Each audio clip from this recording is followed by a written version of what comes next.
আল্লাহর নবী বলেন, শুধু আমি নবীকে ভালোবাসি বললেই ভালোবাসা হবে না, সন্তান সন্ততি থেকেও আল্লাহর নবীকে বেশি ভালোবাসলে সেই হবে খাঁটি মুমিন। বাপ মার চেয়েও আল্লাহকে যদি কেউ বেশি, নবীকে কেউ বেশি ভালোবাসে তবেই সে খাঁটি মুমিন।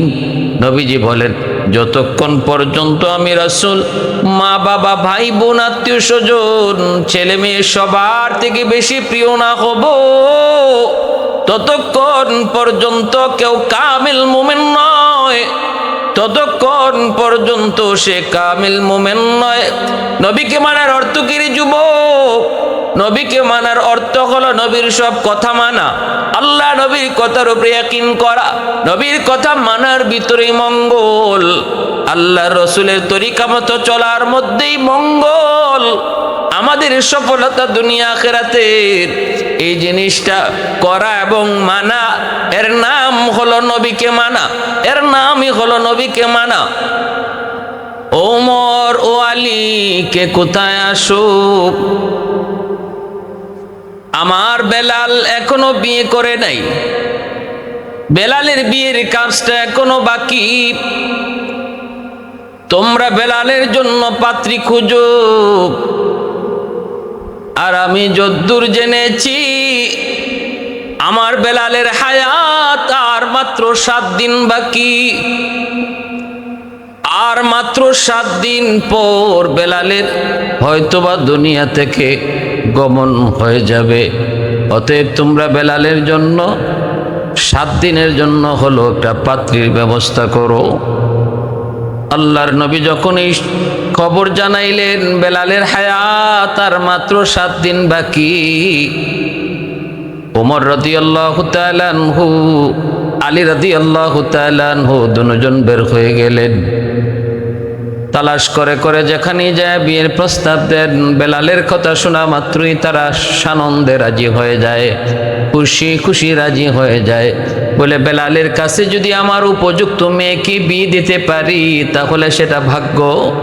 আমার নবীর এত মায়ার সাহাবী, আমার নবীর পার্সোনাল সেক্রেটারি, নবীজির কাছে কেউ যদি দেখা করতে হতো বেলালের পারমিশন ছাড়া দেখা করা সম্ভব হতো না। ওমর আলী মানুষের কাছে যান, তালাশ করেন, যেই বেলালের কথা শুনে সেই খুশি হয়ে যায়, খুশি খুশি বিয়েতে রাজি। কিন্তু ওমর সাথে সাথে বলেন, ভাইরে আপনিতে আপনার মেয়ের বিয়েতে রাজি, কিন্তু বেলালের হায়াত আর মাত্র 7 দিন বাকি।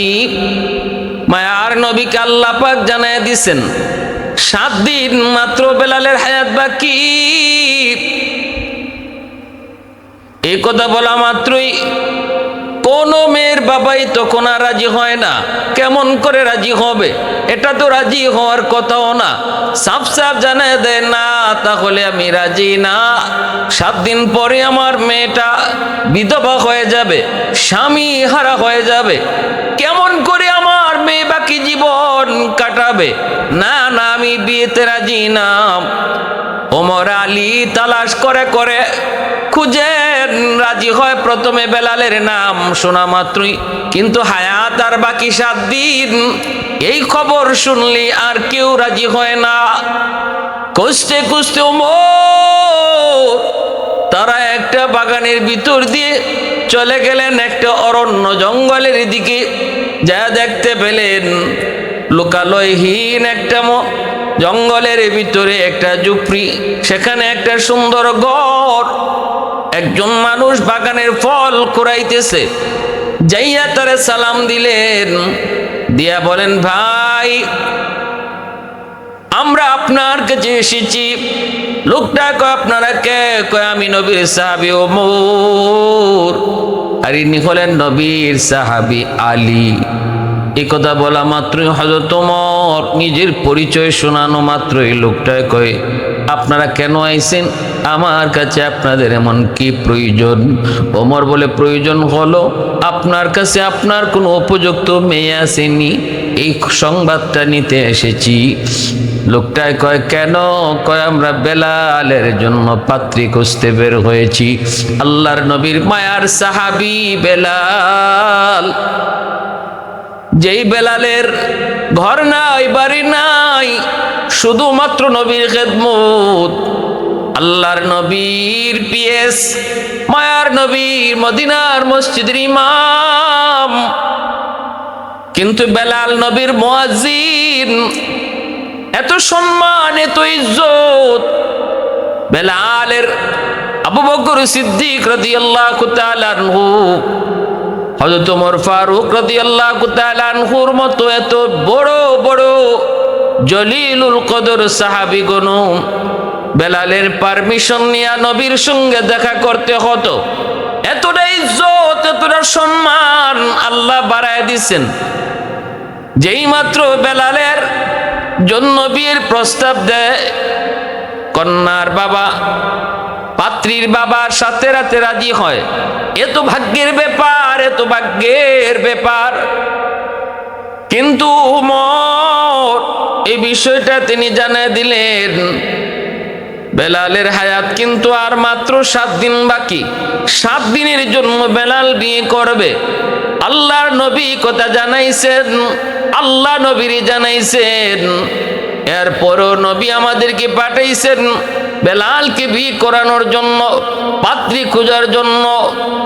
আপনি কি কথা শোনার পরও রাজি আছেন কিনা? মদিনার কেউ রাজি হয় না, কোন মেয়ের বাবাই রাজি হয় নাই। 7 দিন হায়াত বাকি আছে শোনা মাত্রই সবাই পিছনে চলে যায়। আপনি কি রাজি আছেন?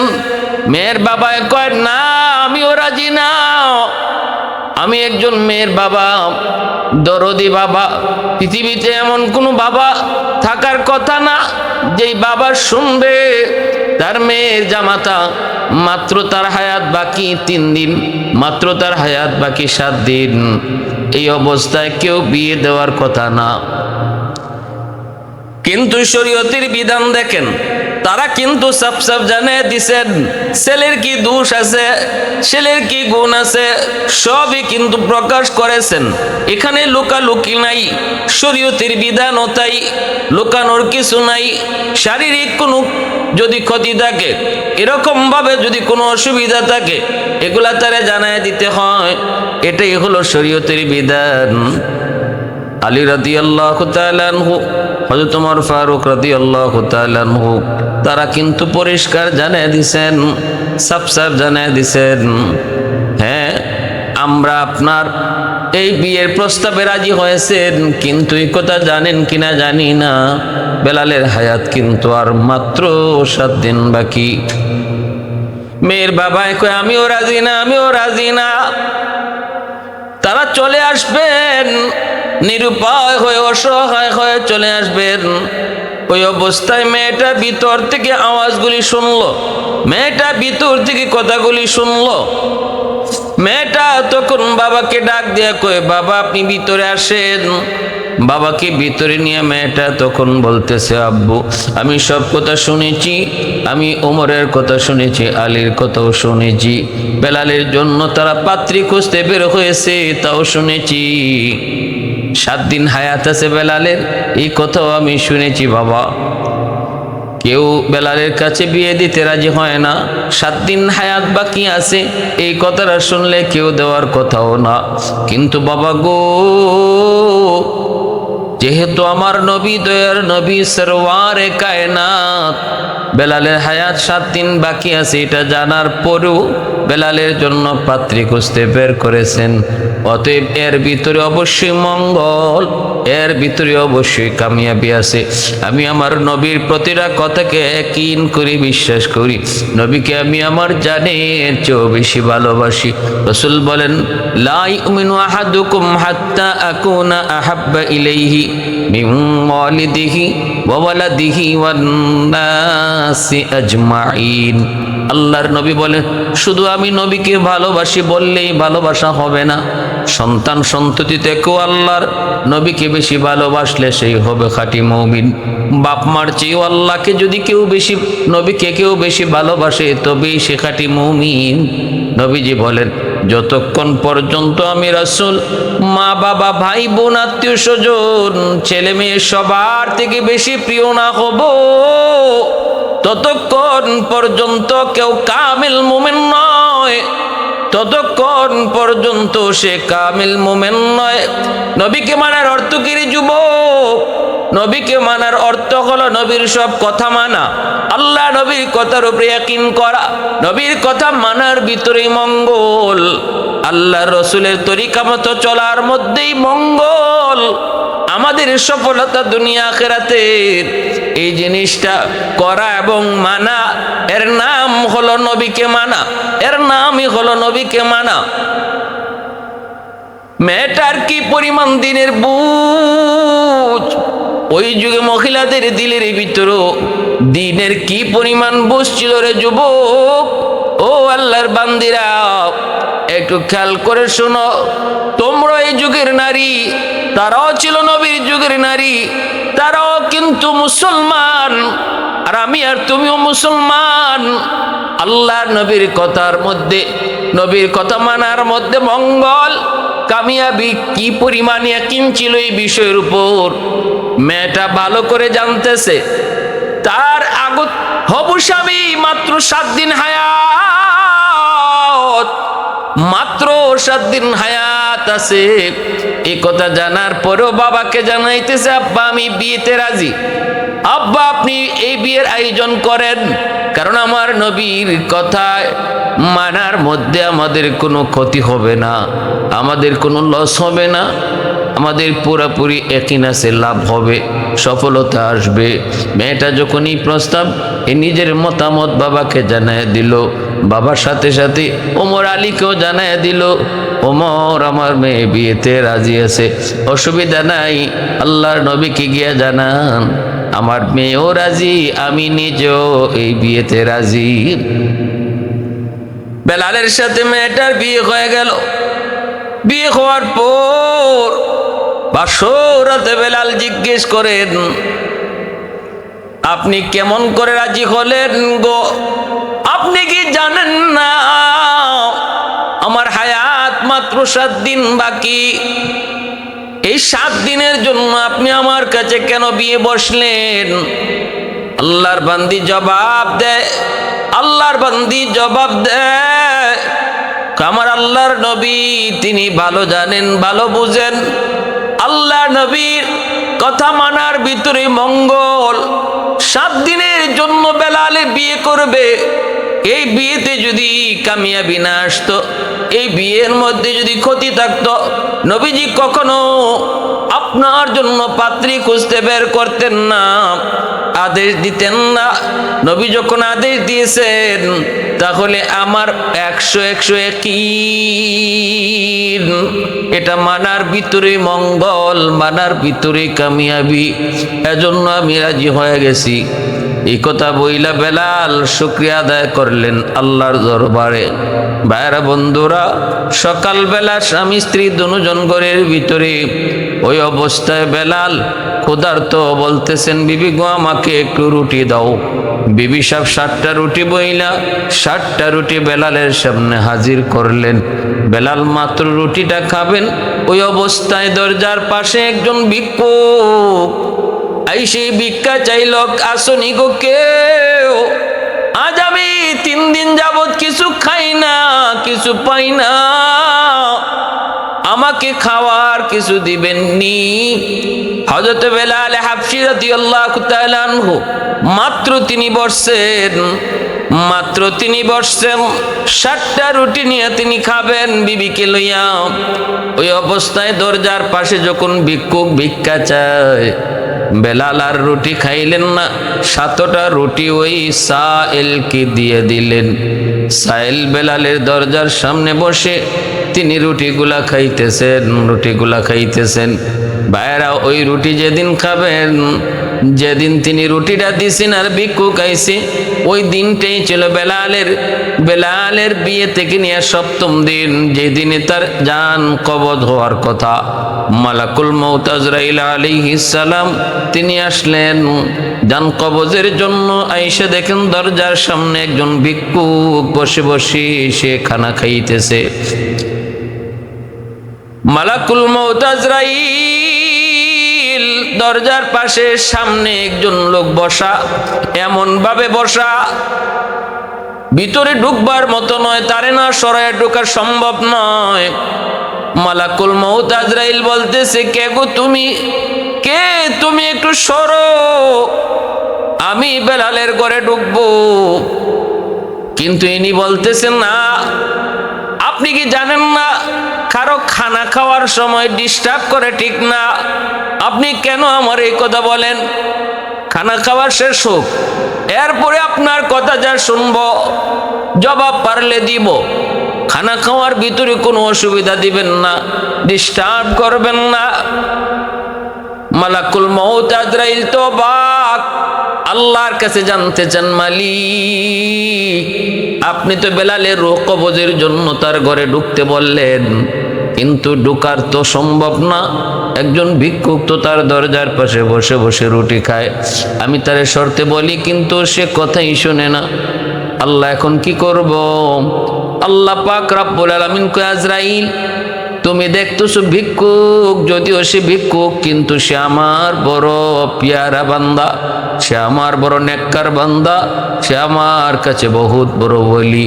সাবধান, তুমি তার সাথে বেয়াদবি করবা না।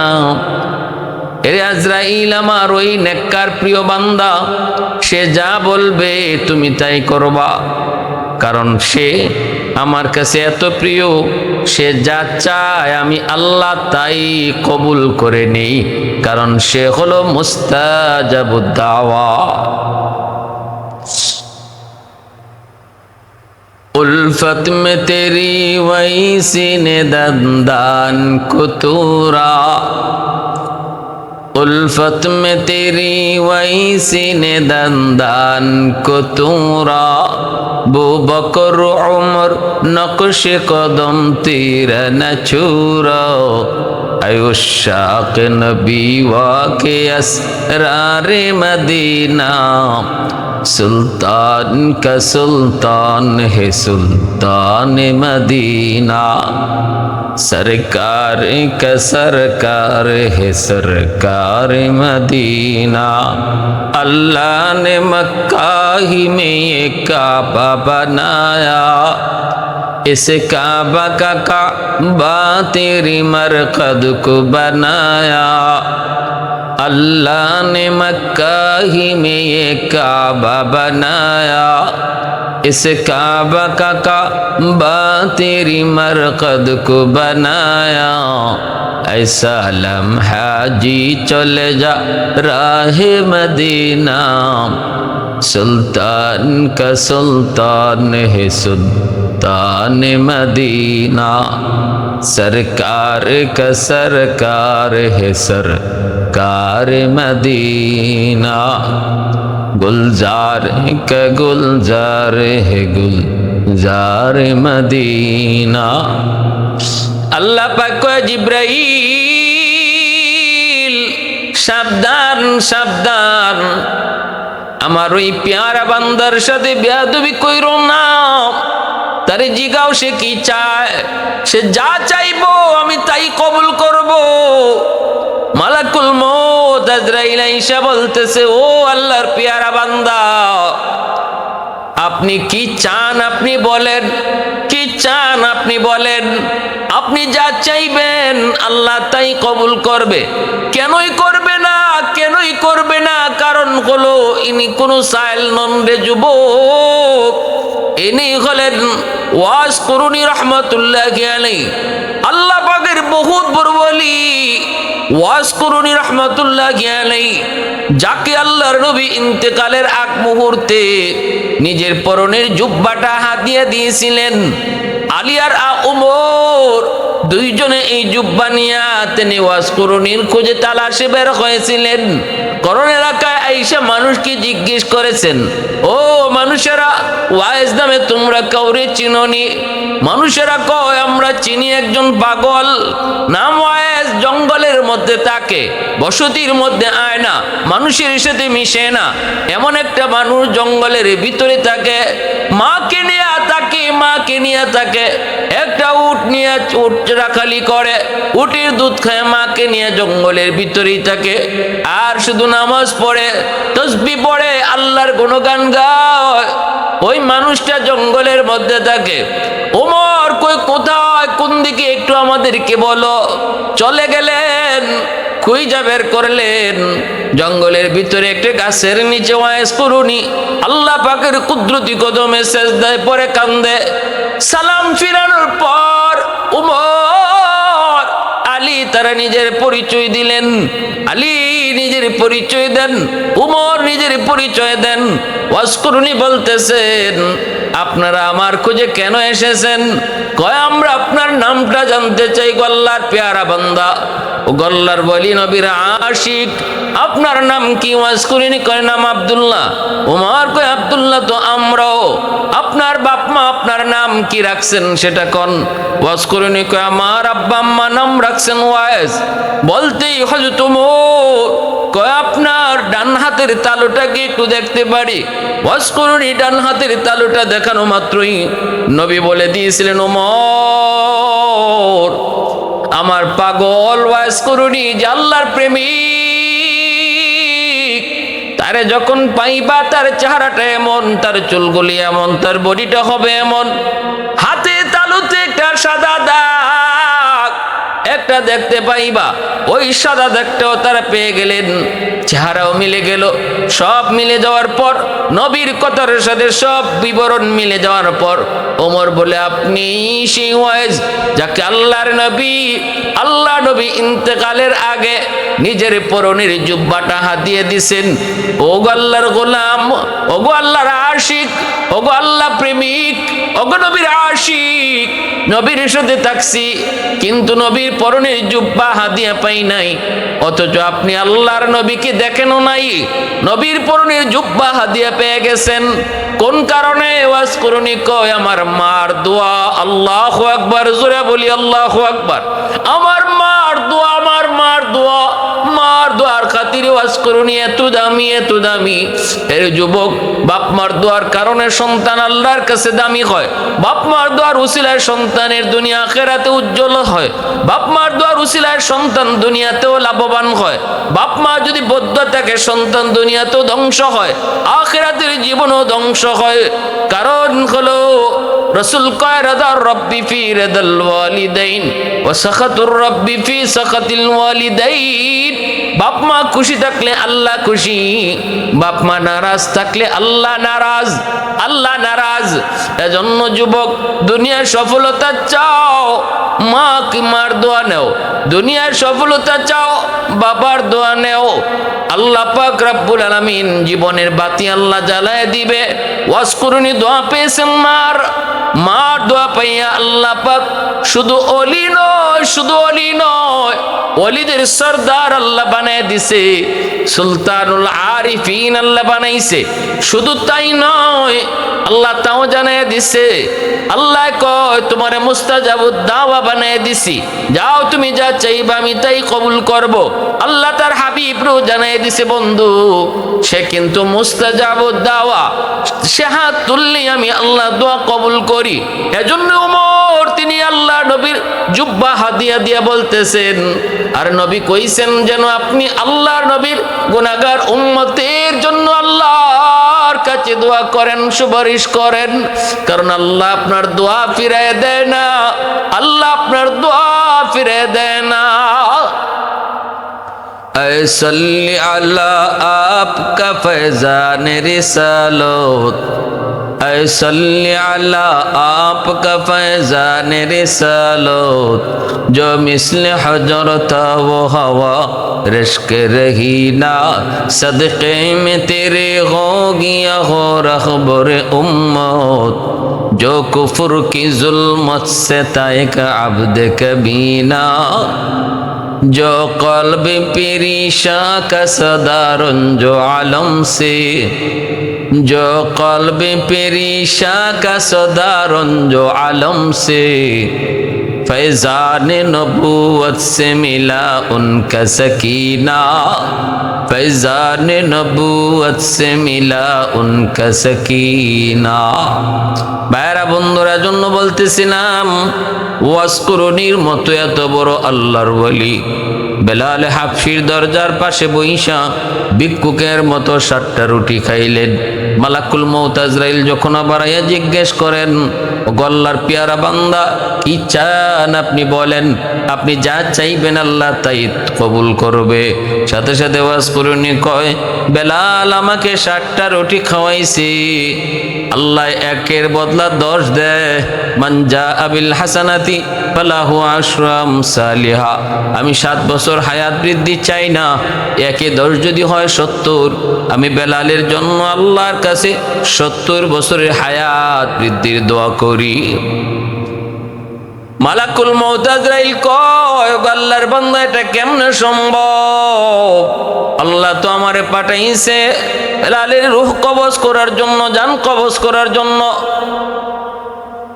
ওয়াজকুরুনি কয়, এত কিছু বুঝি না, যদি বেলালের আরো 70 বছর হায়াত বৃদ্ধি করা না হয়, আমি আমরণ তার দরজার পাশে দাঁড়ায় থাকবো, দরজার পাশে বসা থাকবো।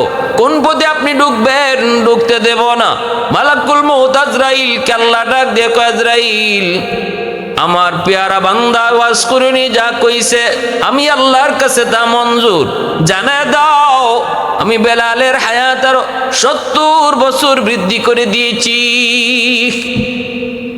সুবহানাল্লাহ। मैं तालिब मौला हूँ मेरे इश्क निराला, मैं तालिब मौला हूँ मेरे इश्क निराला, है जुमला जहाँ जिनके तजल्ली से उजाला, है जुमला जहाँ जिनके तजल्ली से उजाला, मादरुद जहाँ गैर खुदा यार नदारेम, যদি আদে খুদাহি চেদিগর কার নদারেম, যদি আদে খুদাহি চেদিগর কার নদারেম।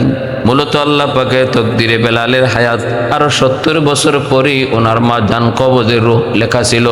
কিন্তু আল্লাহ পাক রব্বুল আলামিন এর আগে এমন একটা ঘটনা ঘটে আল্লাহ পাক বুঝাইয়া দিয়েছেন, আল্লাহর গোলাম ভিক্ষুকে ভিক্ষা দিলে, অভাবী মানুষকে খাওয়াইলে, অভাবী মানুষকে খাওয়াইলে, বিপদে পড়া মানুষের পাশে দাঁড়াইলে, অন্তর থেকে যে দোয়া করে, এই দোয়ার উসিলায় আল্লাহ পাক মানুষের হায়াতের ভিতরে বরকত বাড়িয়ে দেয়। যদি হায়াতের মধ্যে আল্লাহ পাক রব্বুল আলামিন কোনো বিপদ অ্যাক্সিডেন্ট থাকে, সেটাও আল্লাহ দূর করে দেয়। আল্লাহ পাক তো কাদিরে মতলক, আল্লাহ পাক চাইলে তার হায়াত আল্লাহ নিজেই বাড়িয়ে দিতে পারে। সম্পূর্ণ এখতিয়ার কার হাতে? একমাত্র আল্লাহর হাতে। সম্পূর্ণ এখতিয়ার একমাত্র আল্লাহর হাতে। দোয়ার ওসিলায় মানুষের তকদির পর্যন্ত পাল্টে যায়। দোয়ার মতো দোয়া যদি হয়, হাতের মতো হাত যদি হয়, জবানের মতো জবান যদি হয়, আল্লাহ পাক ওই দোয়ার ওসিলায় তকদির পাল্টায় দেয়, তকদির আল্লাহ পাল্টায় দেয়। এজন্য রে ভাই, বেলাল হাফসি রাদিয়াল্লাহু তাআলা আনহু এত বড় মর্যাদা, এত সম্মান আল্লাহর দরবারে ছিল। ওই বেলাল হাফসি রাদিয়াল্লাহু তাআলা আনহু ছিলেন তিনি উমাইয়ার গোলাম। উমাইয়ার গোলাম থাকতে নবীর উপর ঈমান আনলেন।